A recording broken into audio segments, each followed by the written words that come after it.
Blender घेताना कुठल्या foam पासून ब्लेंडर बनलेला आहे हे पण चेक करणं गरजेचं आहे, कारण हायड्रोपॉलिक पॉलियुरेथिन फोम जो आहे तो नॉन लेटेक्स फोम असतो आणि हाच फोम जो आहे तो आयडियल असतो मेकअपसाठी.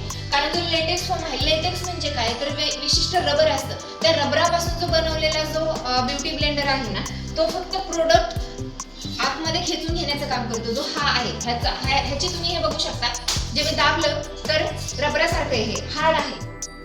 सिलिकॉनिक ब्लेंडर, हे ब्लेंडर्स काय करतात, प्रोडक्ट ऍब्सॉर्ब करत नाहीत पण नॅचरल फिनिशिंग पण देत नाही. म्हणजे मेकअप करताना जर आपल्याला नॅचरल फिनिशिंग पण पाहिजे आहे, प्रोडक्ट ऍब्सॉर्ब पण करायला नाही पाहिजे, तर तुम्ही नॉन लेटेक्स असेवाले जे आहेत ते ब्लेंडर्स तुम्ही यूज करा. त्याच्यात पण डेन्सिटी चेक करायची. 30% डेन्सिटी वाले जे ब्लेंडर्स असतात ते युजफुल आहेत. म्हणजे डेन्सिटी म्हणजे काय, तर मी हा ब्लेंडर दाबला तर हा 100% आहे, हा 50% आणि हा 30%. तर असे ब्लेंडर्स तुम्ही यूज करा. कारण जेव्हा मेकअप करता तेव्हा तुम्ही कुठले टूल्स यूज करता हे पण महत्त्वाचं.